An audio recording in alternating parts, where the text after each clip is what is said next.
నమస్తే. తెలంగాణ వ్యాప్తంగా సంచలనం కలిగించినటువంటి కేస్ ఫోన్ ట్యాపింగ్.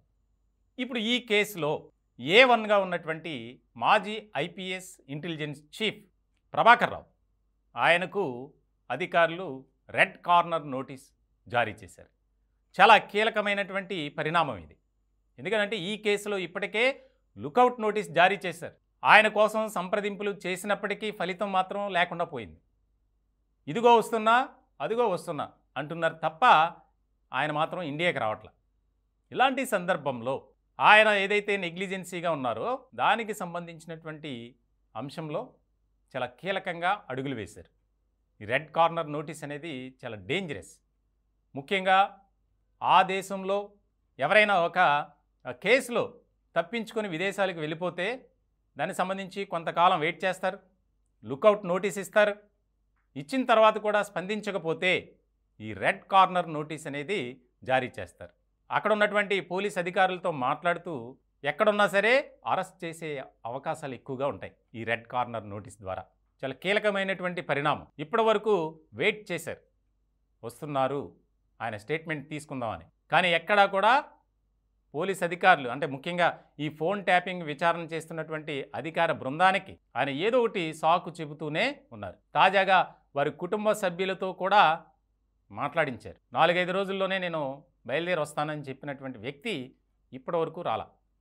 ఇలాంటి సందర్భంలో ఈ యొక్క వ్యవహారం బయటపడిన తర్వాత ఆయన హైదరాబాద్ విడిచి వెళ్ళిపోయారు భయంతో అనేది పోలీసులు నిర్ధారించారు. ప్రణీత్ రావు అరెస్ట్ సమయంలో ఆయన తిరుపతిలో ఉన్నట్లు కూడా గుర్తించారు.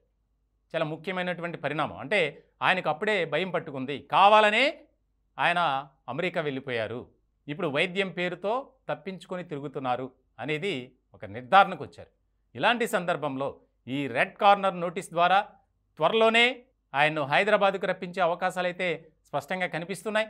దీనికి సంబంధించి విచారణలో భాగంగా చాలా ముఖ్యమైనటువంటి పరిణామాలు చోటు చేసుకోబోతున్నాయి అనేది మాత్రం వాస్తవం. ఎందుకనంటే ఈ కేసులో ఇప్పటికే ప్రణీత్ రావు, భుజంగరావు, తిరుపతన్న, రాధాకిషన్ రావు ఈ నలుగురు అరెస్ట్ అయ్యి ఉన్నారు. వారిచ్చినటువంటి స్టేట్మెంట్స్ ఆధారంగా కూడా అనేక రకాలుగా కేసులు నమోదు చేశారు. ముఖ్యంగా దాదాపు 250 మంది పోలీస్ అధికారులను అలాగే మరికొంతమంది ప్రముఖులను ఈ కేసులో ఇన్వాల్వ్ అయి బాధితులుగా ఉన్నవారు ఎవరైతే ఆరోపణలు ఎదుర్కొన్నారో వారందరినీ పోలీసులు విచారించారు, స్టేట్మెంట్స్ తీసుకున్నారు. ఎవరు చెప్పినా ఒకటే మాట, మా బాస్ చెప్పారు, మేము చేసాం. బాస్ ఎవరు?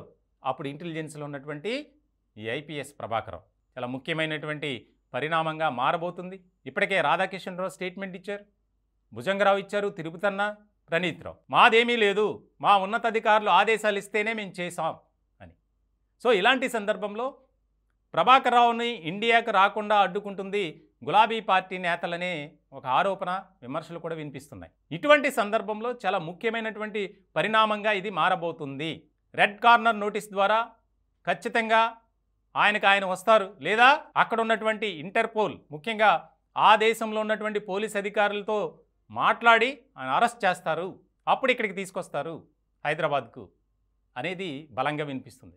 చాలా ముఖ్యమైనటువంటి పరిణామంగా ఇది మారబోతుంది. ఆయన గనక వచ్చి స్టేట్మెంట్ ఇస్తే గులాబీ పార్టీలోని ముఖ్యమైనటువంటి నేతలు అడ్డంగా బుక్ అయ్యే ఛాన్స్ అయితే స్పష్టంగా కనిపిస్తుంది. ఇప్పటికే ఈ కేసులో రాష్ట్రానికి సంబంధించినటువంటి ముఖ్యమైనటువంటి సమాచారాన్ని అంతా ధ్వంసం చేశారు ఈ బ్యాచ్. మావోయిస్టులు కానీ, తీవ్రవాదులు కానీ, అలాగే ఆయా రకాల్లో ఆయా విభాగాల్లో కొంత సమాచారాన్ని సేకరిస్తారు ఇంటెలిజెన్స్ అధికారులు, దాన్ని కూడా ధ్వంసం చేశారు. ఓవరాల్గా చెప్పాలంటే తెలంగాణకు సంబంధించినటువంటి ముఖ్యమైనటువంటి సమాచారం ఏదీ లేదు ఇంటెలిజెన్స్ వ్యవస్థలో. అలాగే అధికారాన్ని అడ్డుపెట్టుకుని అధికార దుర్వినియోగానికి పాల్పడటమే కాకుండా అక్రమ వసూళ్లకు పాల్పడ్డారు. అనేక మంది వ్యాపారులను భయపెట్టారు, కొంతమందిని బెదిరించి షేర్లు రాయించుకున్నారు. ఇలాంటి చాలా దారుణమైనటువంటి పరిస్థితులకు తెరలేపారు. ఇటువంటి సందర్భంలో ఇది చాలా ముఖ్యమైనటువంటి అంశంగా మారబోతుంది. ఆయన వచ్చి కనుక స్టేట్మెంట్ ఇస్తే అరెస్టుల సంఖ్య పెరిగే అవకాశాలు కనిపిస్తున్నాయి.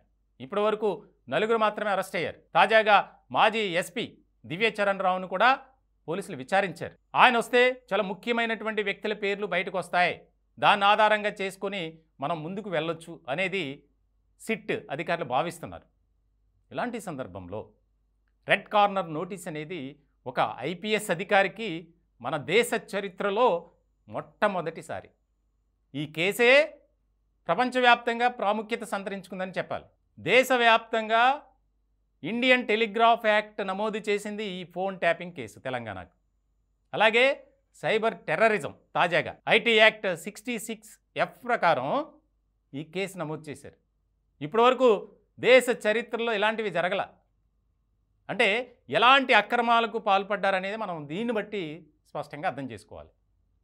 దీనంతటికీ కర్త కర్మ క్రియ ఆదేశాలు జారీ చేస్తే వీళ్ళు చేశారు. కర్త కర్మ క్రియ అనేది ఎవరు? ప్రభాకర్ రావు. ప్రభాకర్ రావుకి పైన ఉన్నది ఎవరు? గులాబీ పార్టీకి ఒక ముఖ్యమైనటువంటి నేత. ఇప్పుడు ఆ నేత ఎవరోనే బయటపడే అవకాశాలు ఉన్నాయి. ఆయన రాకుండా అడ్డుకున్నది కూడా ఈ యొక్క గులాబీ నేతలని కూడా బాగా విమర్శలు ఆరోపణలు వినిపిస్తున్నాయి. ఇటువంటి సందర్భంలో ఆయన కనుక వస్తే ఖచ్చితంగా ఈ వ్యవహారంలో చాలా ముఖ్యమైనటువంటి నేతలు అరెస్టు కాబోతున్నారు అనేది మాత్రం వాస్తవం.